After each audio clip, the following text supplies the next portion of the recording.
El cuñado perverso.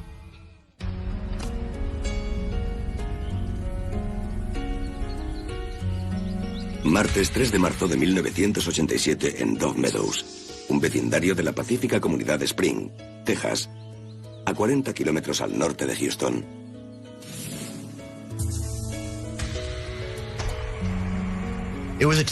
Era una mañana normal para Kathy Odom, una madre de 27 años. Estaba en casa con su hija Tasha y su bebé Sean. Cuidaba de sus hijos y cumplía con su rutina diaria, que incluía una llamada a su amiga Bonnie, a la que conocía desde niña. Hablaban casi todos los días acerca de lo que le pasaba a la familia, lo que ocurría en el barrio. Sobre el mediodía, Kathy se despidió porque tenía que preparar la comida a los niños.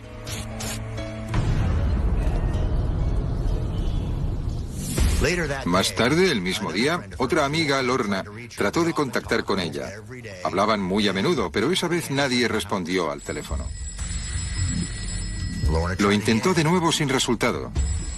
Eso era muy inusual, así que Lorna empezó a preocuparse.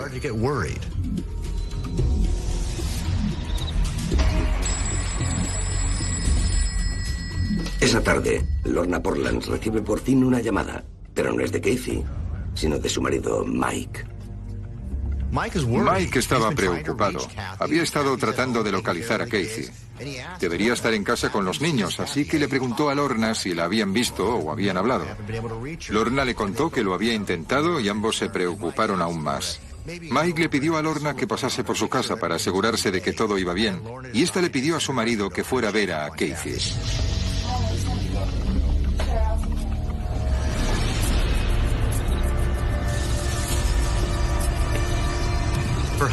El marido, Gerald, llegó a casa y se percató enseguida de que algo iba mal. La luz del porche estaba apagada, todo estaba a oscuras. La televisión estaba encendida, pero no había ningún movimiento. No se oía nada, nadie abría la puerta. Se dio cuenta de que algo iba mal, así que corrió a una tienda cercana a llamar a la policía. A las 9 menos 20 de la noche, se persona en la casa un agente del departamento del sheriff del condado. Nos contó que fue a la casa, llamó a la puerta y nadie respondió. Miró por las ventanas, pero no pudo ver nada.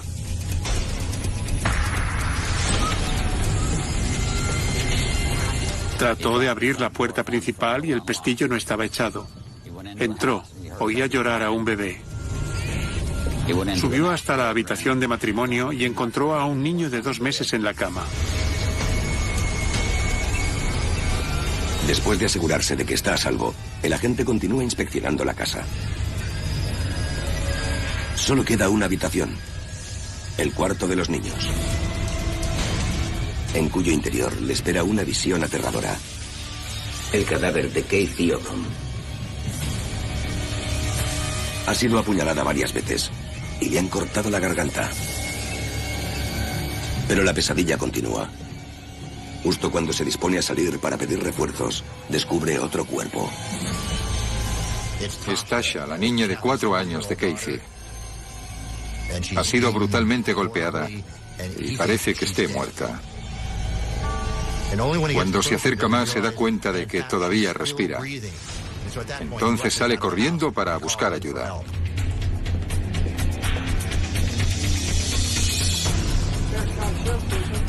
Fue un golpe del destino. Justo entonces yo estaba trabajando en la comisaría. Al recibir la llamada, siendo lo que era, me llamó la atención. Habían asesinado a una mujer en su casa y habían encontrado a sus hijos allí. Se convirtió en parte de mi vida durante los siguientes 15 años.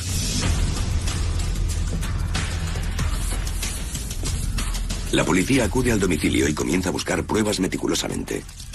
Incluso para los experimentados detectives de homicidios, resulta difícil creer que haya pasado algo tan terrible en Dove Meadows. La escena era horrible. Fue un asesinato brutal, frenético, lleno de lujuria. La habían apuñalado una y otra vez. El asesino estaba claramente fuera de sí. Una escena de pesadilla semejante no es propia de un vecindario como este. La división de identificación encontró manchas de sangre en la pared, las cortinas de la ducha y el asiento del retrete. Recogieron un cable atado a la muñeca derecha de Casey, que había sido cortado de una lámpara del cuarto. El departamento del sheriff trata de ponerse en contacto con Mike, pero su tienda de reparación de señales de neón está cerrada y no consiguen localizarlo.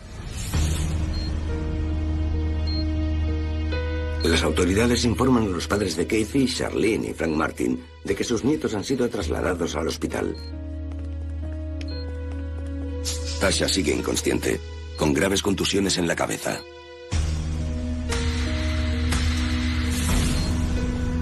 El padre de Casey Odom, Frank, me dijo que no sabían lo que estaba pasando.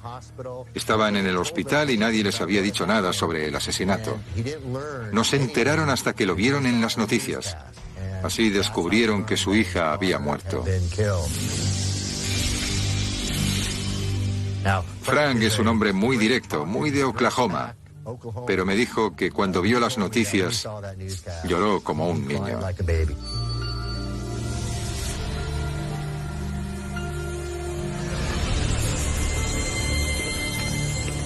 Mike Odom llega finalmente a casa poco después de las 9. Está en estado de shock y no puede explicar a los investigadores por qué alguien querría hacer daño a su mujer y a su hija.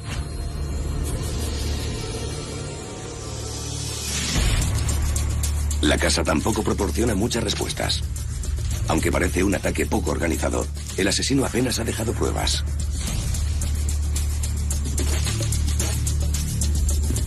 Las huellas dactilares del picaporte no eran lo suficientemente claras. La sangre que se encontró por todas partes era de Casey. La búsqueda de pistas continúa en el depósito de cadáveres.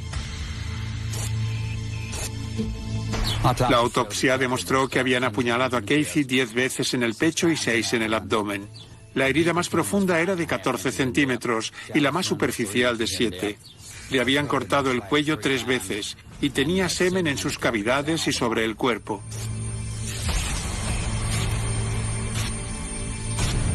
En 1987, en los albores del análisis de ADN, todo lo que los técnicos pueden hacer es examinar la muestra de semen para determinar el grupo sanguíneo del agresor. El siguiente paso es relacionar ese tipo con un sospechoso. Y hay una testigo.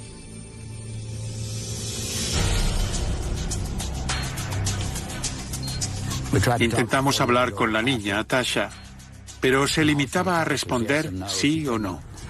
No recordaba quién la había golpeado, ni quién había estado en su casa, como si estuviera bloqueada emocionalmente. Al final de la investigación preliminar, los detectives se preguntan: ¿le abrió la puerta Casey a un lunático desconocido? ¿O hay un secreto más oscuro y sorprendente en la calle Golden Dove? No había pruebas de que hubieran forzado la puerta, no habían robado nada, ni había signos de lucha prolongada fuera de la habitación. Los agentes que investigaban el caso llegaron a una conclusión. Podía ser que Casey conociera a su asesino.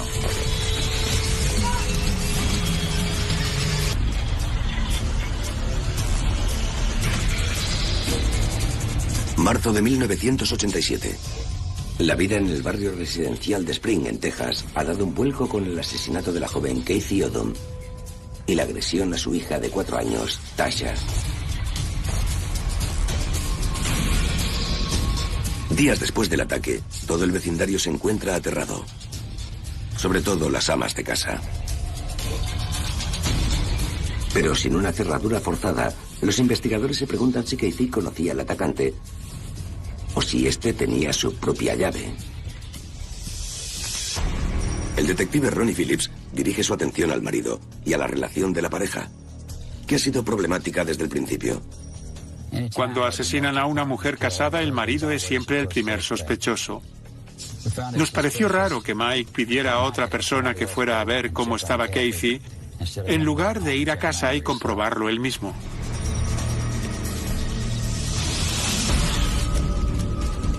Por lo que me contaron sus amigos, cuando Casey empezó a salir con Mike, era una chica dulce e ingenua.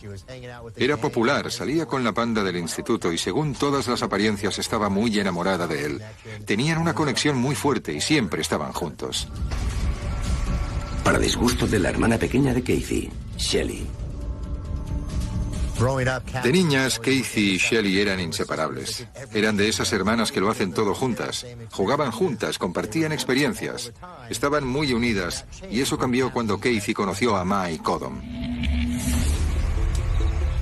Mientras que Casey era popular, parte del grupo, la hermana pequeña era torpe, callada. No pertenecía a la panda, estaba al margen.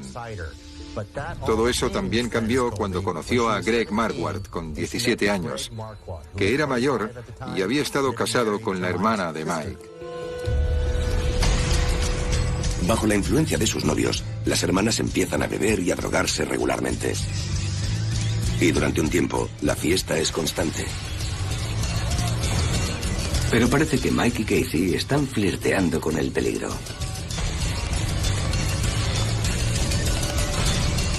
Mike se metió más y más en el mundo de las drogas. No solo se drogaba, sino que también las vendía. Pero un día en 1977 se metió en un negocio por $450 de heroína, en el que resultó que el vendedor era un policía infiltrado, así que lo arrestaron.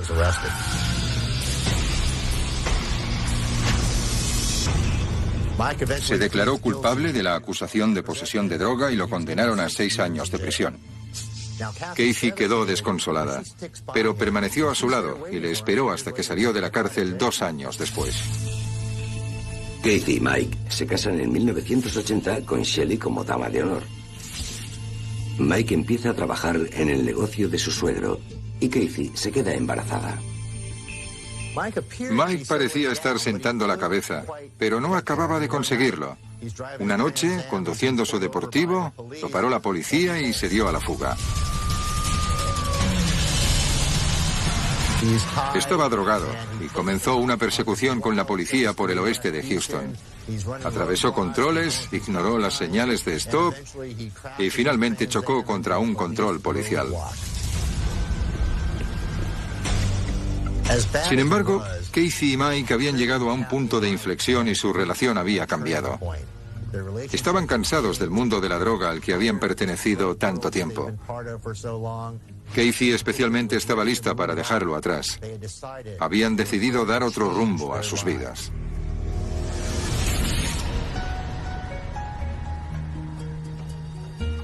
Así, en 1986, comienzan de nuevo en el tranquilo y pequeño barrio residencial de Spring, cerca de Houston. Era una oportunidad de cambiar sus vidas, de convertirse en una familia, de tener esa valla de postes blancos con la que sueñan las parejas jóvenes. Pero también era una oportunidad de escapar de su vida anterior. Casey parece estar disfrutando de su estilo de vida de barrio residencial. Se estaba metiendo en el papel de madre joven, hacía de canguro a los niños del vecindario. Su amiga y vecina Lorna decía que Mike y Casey eran una típica pareja de jóvenes tratando de salir adelante. Se estaban alejando de los problemas del pasado y Lorna decía que Casey había nacido para ser madre. Se le daba muy bien. Pero a Mike le está costando más acostumbrarse al buen camino. Y pronto vuelve a meterse en el mundo de las drogas. Los vecinos nos comentaron que a veces oían gritos y peleas dentro de la casa.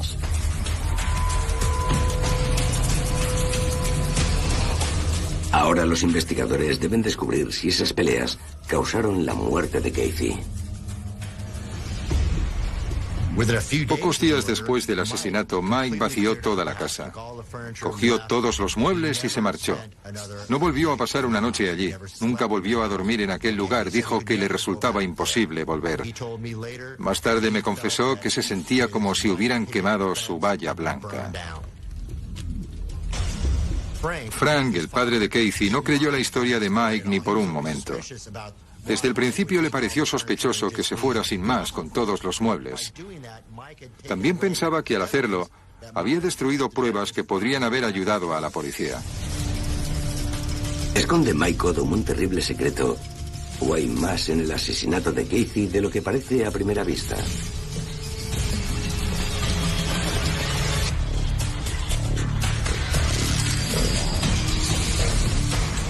Marzo de 1987.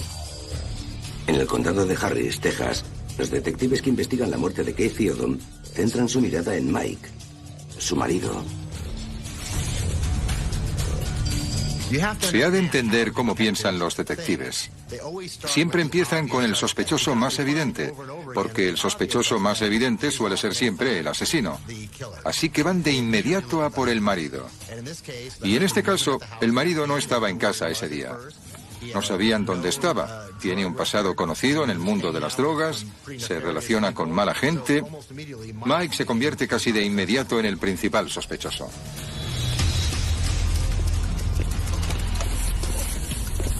La policía habla con varios compañeros de trabajo de Mike para ubicarle el día del asesinato de Casey.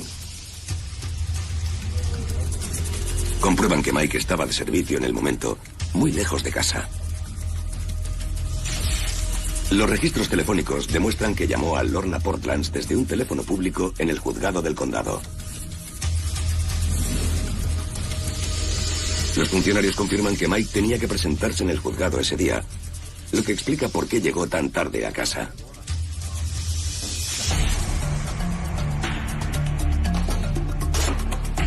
Mike no solo tenía una coartada, sino que se ofreció a pasar la prueba del polígrafo, la cual determinó de inmediato que estaba diciendo la verdad.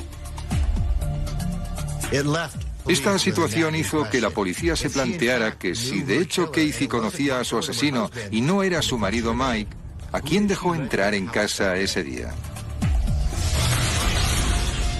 Basándose en los interrogatorios a amigos y vecinos, existe otro sospechoso al que tomar en consideración.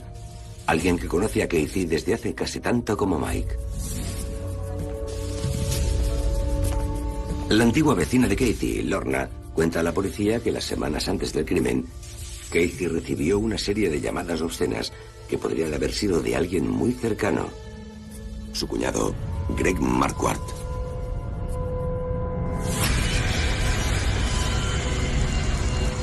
Frank y Charlene Martin, los padres de Casey, tenían sus sospechas, que estaban centradas en Greg.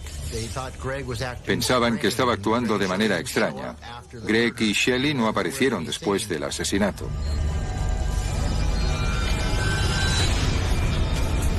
No estaban allí, pero acudieron de repente al hospital cuando Tasha salió del coma.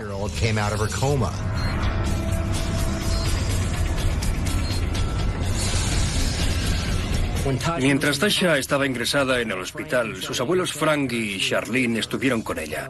Mientras estaban allí, Greg Marquardt y su mujer Shelley fueron de visita, y cuando Greg entró en la habitación, Tasha se asustó de inmediato.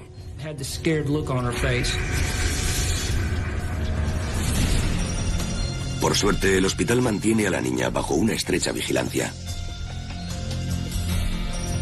Temían verdaderamente que el agresor pudiera volver a por Tasha, ya que era el único testigo vivo del crimen. 2 noches después del asesinato, Greg y Shelley se presentaron en el hospital a las 2 de la madrugada, y Frank le dijo a la enfermera que no les dejara entrar.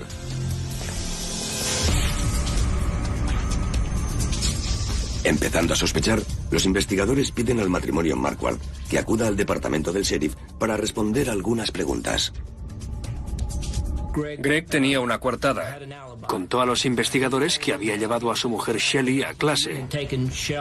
La dejó allí y luego fue a recogerla.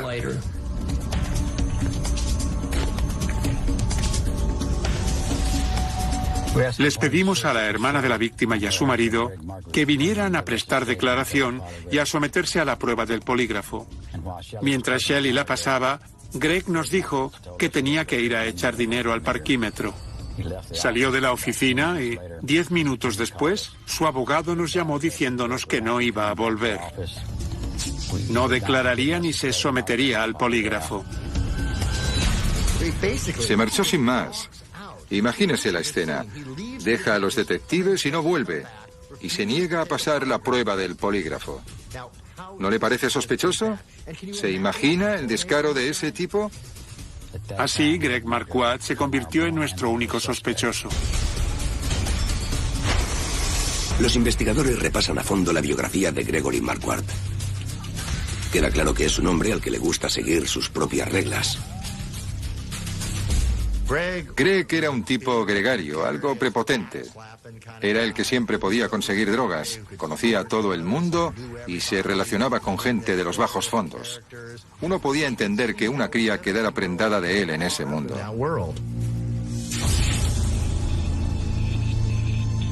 Durante su juventud, Greg vive con sus adinerados tíos abuelos en su gran mansión, a la que pronto se muda Shelley.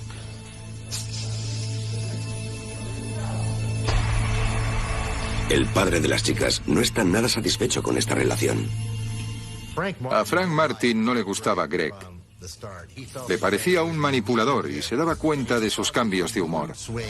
Greg tan pronto era un muchacho amable y hablador, como estallaba y se volvía muy cruel. Mike Odom, sin embargo, lo admiraba. Los amigos me decían que tenía a Greg por una especie de héroe. Para él era un gran tipo. La gente que conocía a Greg me dijo que era una especie de estafador, que siempre tenía alguna historia, siempre estaba metido en algo, siempre tenía entre manos alguna cosa que quería compartir con todo el mundo, siempre tenía que ser el centro de atención. Poco después, Shelley cae en la adicción a la heroína. Las pocas veces que visita a su familia, está bajo el efecto de las drogas. Frank está desesperado. Esa no era la vida que había imaginado para sus hijas. Le volvía loco que sus dos hijas, Kathy y Shelley, hubieran acabado con tipos que las habían conducido al mundo de las drogas. Y le frustraba y enfurecía pensar que no podía hacer nada al respecto. Y las cosas están a punto de empeorar. En 1983, los recién casados Greg y Shelley son arrestados después de que una empleada de hotel encuentre cocaína, jeringuillas y una 9 milímetros en su habitación.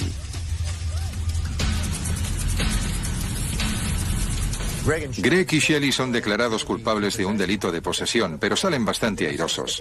Son condenados a 8 años de libertad condicional, pero no pueden dejar las drogas. No logran pasar los exámenes médicos y finalmente les sentencian a 2 años de cárcel. Entonces se encontraban en un estado pésimo. Necesitaban metadona para mantener los temblores y escalofríos a raya. Y cuando Shelley ingresa en prisión pesa 45 kilos.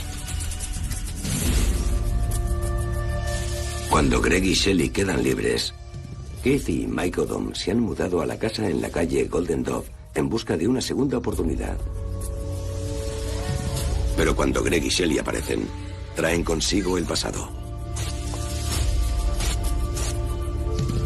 Kathy comentó a sus amigos que no le gustaba que Greg y Shelley los visitaran. Sentía que eran un recordatorio de un mundo que quería dejar atrás y le parecía que la pareja estaba tratando de arrastrarlos de nuevo a ese mundo, intentando que Mike se metiera en líos otra vez. Le parecía que Greg y Shelley habían ido a destruir esa valla blanca que estaba tratando de construir. La nueva vida de los Odom queda patas arriba cada vez que los Marquardt aparecen. Recuerdo que Lorna, la amiga de Kathy, me contó que en sus visitas todos tenían siempre motivaciones ocultas. Shelley quería drogas. Mike quería simplemente salir de fiesta y Greg quería a Kathy.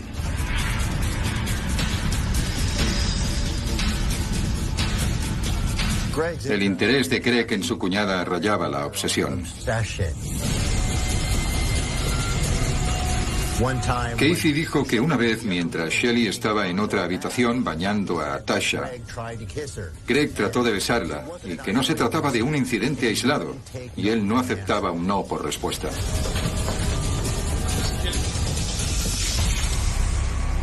¿Llevó esa obsesión a la muerte de Kathy?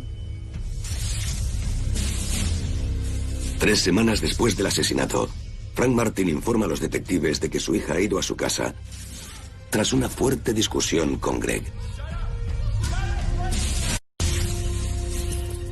Al día siguiente, Shelley vuelve y les pide prestado el coche para llevarse sus cosas de la casa. Pero 2 días después ha desaparecido. No vuelve con sus padres y Frank denuncia el robo del coche. Cuando recupera el coche, su hija Shelley lo llama para decirle que ha dejado algunas cosas en el maletero y que las necesita. Frank Martin dice que abrió el maletero y encontró prendas ensangrentadas que pertenecían a Greg Marquardt.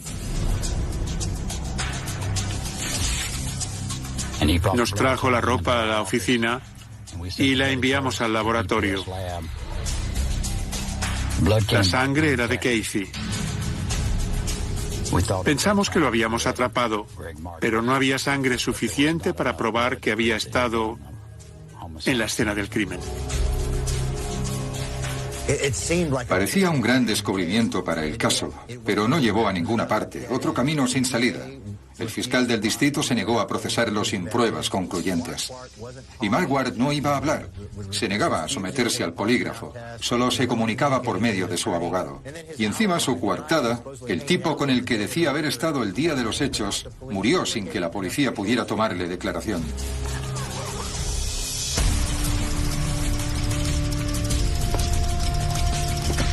Sin testigos oculares, pruebas materiales ni arma homicida, el caso se está estancando rápidamente. Pero Frank Martin no está dispuesto a permitirlo, aunque tenga que tomarse la justicia por su mano.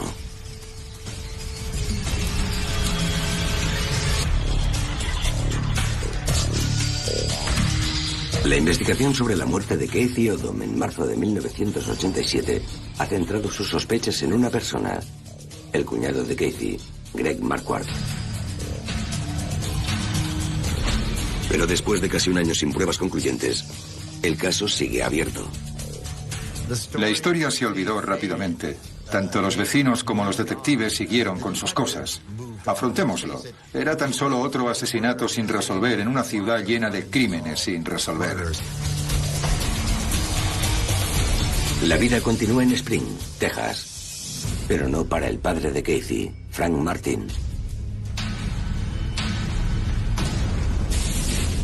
Frank Martin es un hombre duro, directo, que no se anda con tonterías. Estaba tratando de lidiar con la muerte de su hija desde el primer día.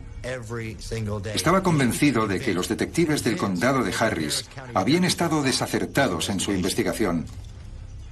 Creo que él mismo sería el primero en reconocer que no manejó bien el asunto. No podía controlar sus emociones ni aceptar el hecho de que su hija había sido asesinada y nadie había pagado por el crimen. Se dedicó a llamar a gente, insultó a los detectives, trató de llamar la atención sobre el caso de cualquier modo posible. En 1993, 6 años después del asesinato de Casey, el detective Harry Ficaris, el hombre que atendió la llamada en comisaría la noche del crimen, es asignado al caso reabierto. Cuando recibí el caso me senté y lo leí con mi compañero. Decidimos que había algunas pruebas que podíamos examinar de nuevo. Concretamente, las muestras de semen tomadas del cadáver de Casey Odom. Contábamos con nueva tecnología para el ADN. Pensamos que se podrían conseguir resultados si lo mandábamos al laboratorio. A principios de los 90, los avances en reconocimiento del ADN eran tales que podíamos amplificar el ADN encontrado e incrementar su sensibilidad de manera ingente, creando muchas copias de él. Una desventaja era que su poder de discriminación seguía siendo muy bajo, y éramos incapaces de demostrar que este perfil provenía de una persona concreta, única entre todas las demás. Tras semanas de espera, se revelan los resultados del análisis del semen. La coincidencia del ADN con el de Greg Marquardt se ha reducido a 1 entre 10.000. Pero para el fiscal aún no es suficiente.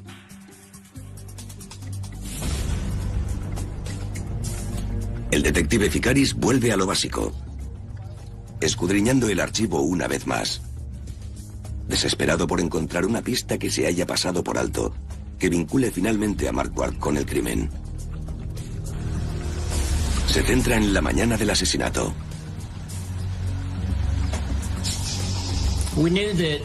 Sabíamos que Greg llevó a su mujer a clase y luego la recogió.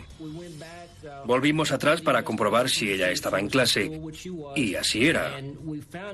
Y descubrimos que, aunque había ido a llevarla y traerla, había tenido tiempo de sobras para ir a casa de Casey y matarla. Así que nos propusimos interrogar de nuevo a los testigos.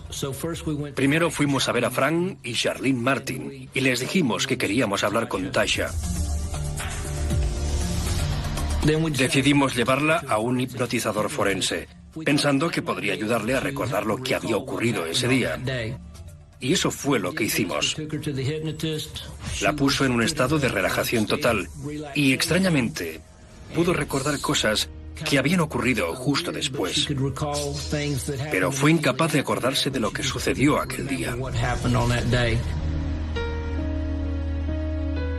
A pesar de los esfuerzos de los investigadores, la muerte de Casey Odom parece que está a punto de pasar a engrosar la lista de casos sin resolver, archivados en el almacén del departamento del sheriff. Aún así, Frank Martin continúa su cruzada personal para obtener justicia. Durante largo tiempo, la rabia y la amargura de Frank estuvieron dirigidas hacia Harry. Era su válvula de escape.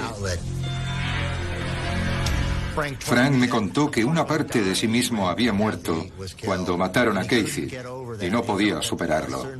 Sentía que parte de su vida se había detenido y necesitaba comunicarse, sacarlo fuera. Eso fue lo que hizo con Harry. Fue a él a quien acudió. Harry fue al que llamó y quien tuvo que lidiar con esa situación. Frank Martin era todo un personaje, por decirlo suavemente. Había días en los que yo era su mejor amigo y otros en los que me consideraba la persona más deplorable que hubiera existido jamás.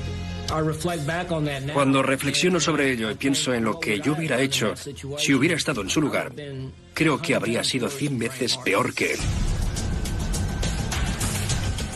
Tras perder toda su fe en la investigación oficial, Martin comienza a indagar por su cuenta.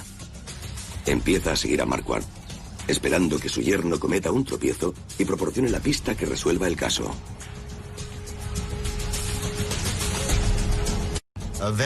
Finalmente, Frank contrató a Greg en su empresa de señales de neón pensando que es mejor mantener a los enemigos cerca. Y siempre creyó que algún día Greg se traicionaría y diría algo. Sentía que debía tenerlo cerca.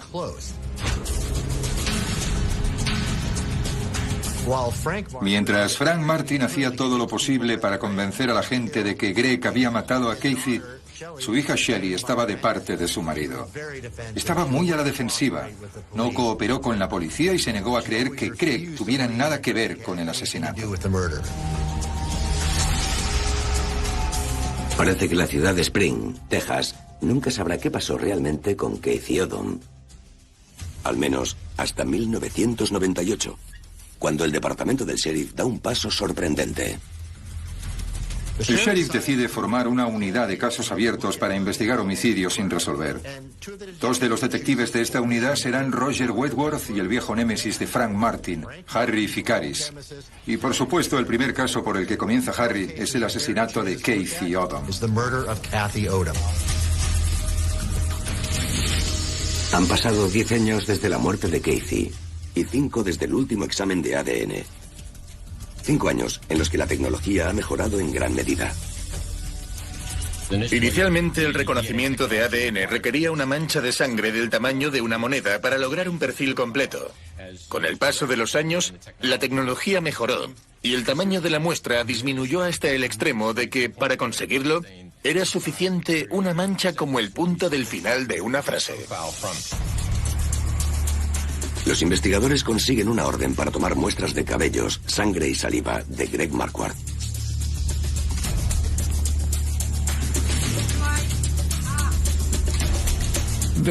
Cooperó sin problemas. De hecho, nos dijo que estaba ahí para cualquier cosa que necesitáramos. Mientras acompañábamos a Greg a su casa, nos dijo de repente: se me había olvidado contároslo, pero tenía una aventura con Casey. Mi compañero y yo nos miramos mutuamente pensando, venga ya. Después de todo el tiempo que había pasado, iba y nos decía ahora que tenía una aventura con ella. Parece que el estafador está tratando de quitarse los problemas de encima una vez más.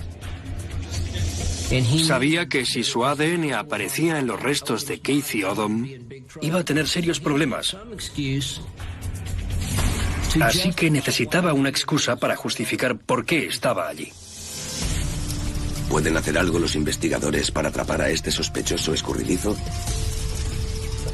¿O Greg Marquardt se saldrá con la suya?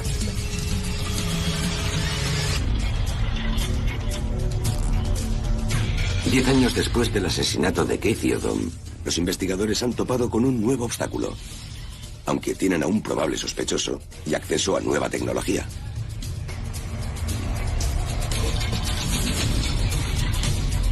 Greg Marquardt sostiene que él y Casey tenían una aventura amorosa, lo cual justificaría la presencia de su ADN en el cadáver de la joven. Incluso Frank estaba perdiendo la esperanza. Realmente dudaba de que consiguieran resolver el caso. Y me contó que muy en el fondo había considerado seriamente matar a Greg, pero solo si podía encontrar pruebas concluyentes de que él lo hizo. Sabíamos que Frank y Greg trabajaban juntos y teníamos miedo de que algún día nos llamaran diciendo que Greg se había caído de una señal. Sabíamos que Frank podía empujarlo, pero nunca llegó a hacerlo, a pesar de que estaba convencido hasta el tuétano de que Greg era la persona que había matado a su hija. Según pasa el tiempo, Frank y su yerno se encuentran cada vez más. Frank y Sherlyn decidieron que querían que Shelley volviera a entrar en sus vidas. Eso significaba que ambos iban a los eventos familiares. Se veían, pasaban tiempo juntos. Frank no dejó de creer que Greg había matado a Casey, pero quería que su familia volviera a estar unida.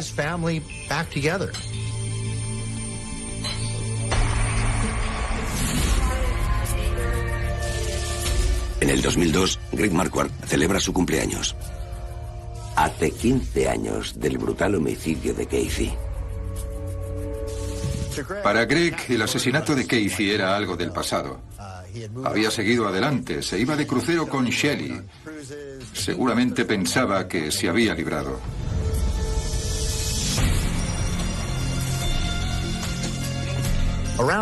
En esa época, el laboratorio de Dallas, que realizaba casi todas las pruebas de ADN para la unidad de casos abiertos, estaba probando distintas técnicas. Una de ellas era la extracción de ADN del cuello de las víctimas estranguladas.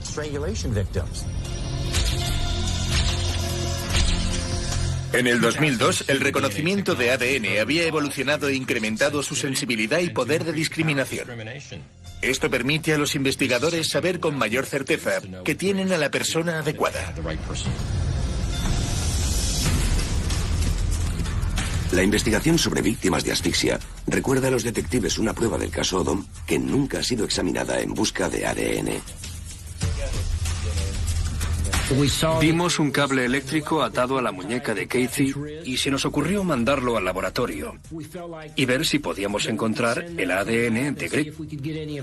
Enviamos el cable, ya que no había sido examinado en el laboratorio antes.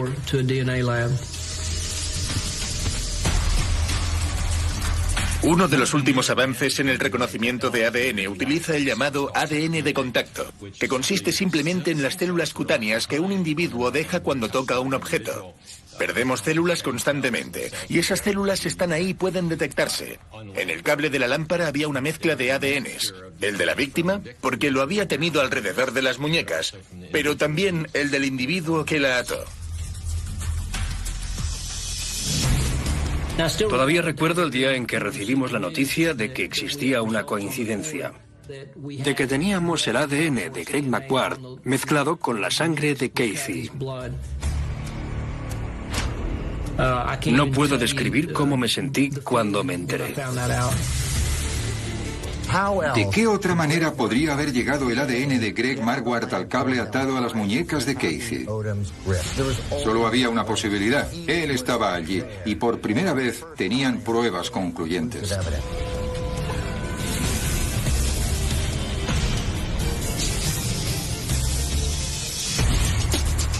...18 de diciembre de 2002.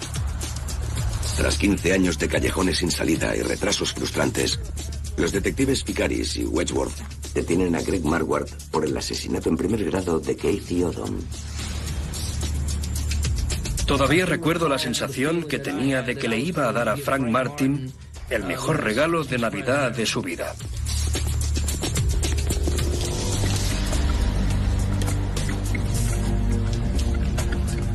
A pesar de la evidencia del ADN, Shelley Marquardt todavía cree en la inocencia de su marido. El abogado defensor de Greg dijo que el ADN del cable era una prueba circunstancial, porque Greg había estado en la casa muchas veces. Después de todo, era el cuñado de Casey, así que era posible que el ADN estuviera en el cable desde una visita anterior.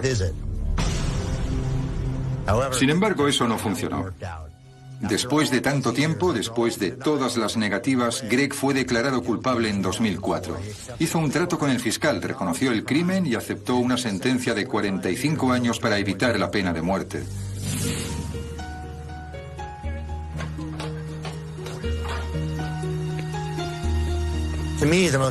Para mí, la parte más fascinante de la historia siempre ha sido que más o menos todo el mundo sabía quién había matado a Casey Odom. Frank Martin lo sabía bien. Él siempre creyó que Greg Marquardt la había asesinado.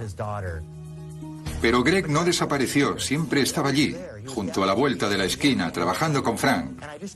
Y simplemente no puedo imaginarme cómo tuvo que ser eso para Frank, saber que ese tipo era el asesino de su hija. ¿Cómo tuvo que ser aquello para él? La cadena perpetua de Greg Marquardt es mucho más corta de lo esperado. En 2008, después de unos pocos años entre rejas, muere de una enfermedad hepática.